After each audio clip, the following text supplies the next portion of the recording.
प्रसंग चल रहा था कि सबको मालूम है, ये तो सभी मानते हैं कि भाई बुरे का फल बुरा ही होता है, लेकिन डर निकल गया हमारा। डर कब निकलता? जब हमें ज्ञान नहीं रहता। अब हम अपनी मर्जी से, अपने व्यवस्था से भगवान के विधान को त्याग कर स्वयं अपने कर्म के लेख को चेंज करना चाहें, कभी नहीं हो सकता।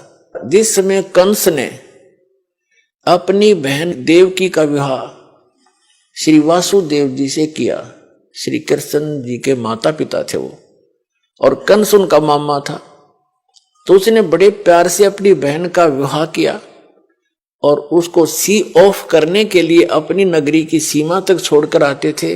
स्वयं रथ को चला रहा था और दोनों उसके बहनोई और बहन रथ के पीछे बैठे थे। रास्ते में आकाशवाणी होगी कि तेरे मारने वाला कंस तेरी बहन की कोख से पैदा होगा और उसका 8वां पुत्र तेरी मृत्यु का कारण बनेगा। अब देख अकल की कमी है। एक तरफ तो कंस ने वह आकाशवाणी साची मान ली कि 8वां पुत्र होगा तेरी बहन का, वो तेरी मौत उसके हाथों है, ये तो अटल मान ली उसने सच्ची होगी। फिर जो सच्ची मानी तो उसने फिर उसको बदलने के तरीके अपनी सोच से अपनाए, अज्ञानियों की सलाह से, वहीं से रथ को वापस मोड़ लाया और उनको दोनों को मारने लगा।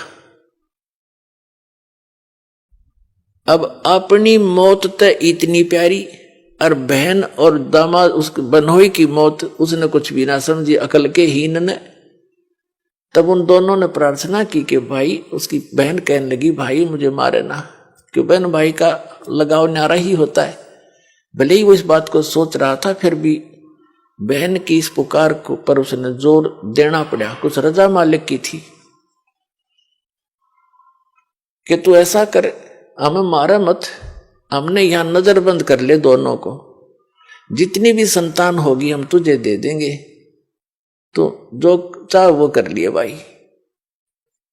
तो उसने सब सोच ली, ठीक है मेरी 7वीं संतान, 8वीं तक तो मार दूंगा, 8वीं के बाद होगा इनके भाग की, उसने यहां तक सोच ली।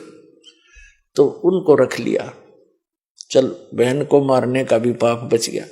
फिर लगा नवजात शिशुओं को मारने, दुष्ट ने 9 मार दिए, 8-7 मार लिए, और 8वें को मारने लगा। वो आकाश में उड़कर चली गई, जबकि लड़का कहा था वह लड़की थी। बुद्धि फिर भी ना काम करी। तो कहने का भाव यह है कि उसने अपने स्तर से अपनी किस्मत को चेंज करने के लिए, आयु बढ़ाने के लिए सारे यत्न कर लिए, और वो की वो हुई जो आकाशवाणी ने कहा था। तो क्या अकल थी उसमें? एक तरफ तो आकाशवाणी को फाइनल मान रहा कि ऐसा होगा ही होगा, जब होगा तो ठीक है हाथ खड़े कर देना।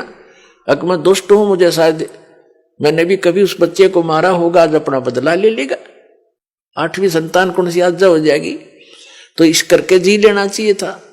और वो मर्या भी और पाप और इकट्ठे कर लिए। जब उसको ये पता चला ना कि आकाशवाणी फेर होगी, काल के तो ये काम है, पाप का घड़ा भरुआ है वो।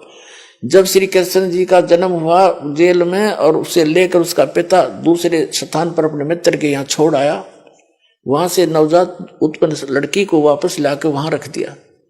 तब आकाशवाणी हुई कि तेरे मारने वाला पैदा हो चुका है, लेकिन जेल से बाहर। अब उसने सोचा भी आस पास के नगर के जितने भी उसके राज्य में नवजात शिशु थे, 1 दिन का, 2 दिन का, 10 दिन का, महीने के, 6 महीने के, साल के, 2 वर्ष के, 5 वर्ष तक के बालकों को सबको मरवा दिया दुष्ट ने, एक अपनी जान बचाने के लिए। ये है अकल के कमजोर, अकलहीन, ये है अकल लूने। पाप का घड़ा भर लिया और मर के मान्या, मृत्यु हुई जो की तो जो बोला गया था। तो जब तक हम इसका समाधान, जैसे कोई धनी बनने के लिए जब तक इसका अपने किस्मत को बदलने का समाधान हम अपने तरीके से अपनाएंगे, वो हानि ही हानि होगी, लाभ नहीं हो सकता। और उसके चेंज करने की विधि बता रखी है कि मासा घटे न तिल बधे, विध ना लिखे जो लेख। और सच्चा सतगुरु मेट के ऊपर मार दे मेघ।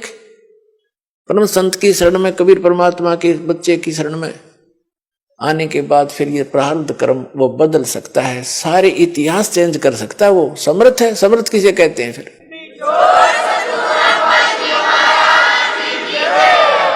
अपने आत्मा परमेश्वर हमें याद दिलाते हैं कि तुम यहां के वासी नहीं हो,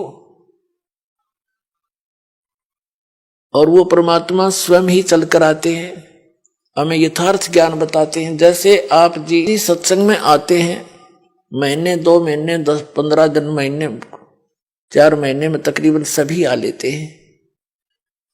तो अन्य व्यक्ति तो ये सोचते हैं कि ये कितना हानि करते हैं, किराया लगता है, काम छोड़कर जाते हैं। पुण्यात्माओं, आप जी को ये ज्ञान होना चाहिए कि आप जहां से चलते हो और यहां तक जो भी आपका किराया भी लगता है वो भी परमात्मा के पुण्य में है, आपका धर्म में लग रहा है वो पैसा, वहां से लेकर यहां तक। और जो दान धर्म करते हैं आपको वो तो डायरेक्ट दिखाई देता है कि मैंने दान डाला है, मेरा पुण्य हो गया, लेकिन वहां से यहां तक आने और जाने का जो आपका किराया है वो भी आपके धर्म में लिखा जाता है। अब बगैर ज्ञान के हम ऐसे उलझे रहते हैं, अपने आप धनी बनने के लिए 100 तरीके अपनाते रहते हैं।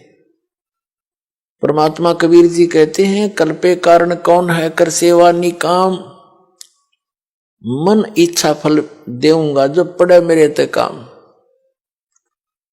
कि मेरे सतर का, जो भगवान के सतर का तेरा कोई ऐसे कार्य आवेगा, कोई आपत्ति आवेगी,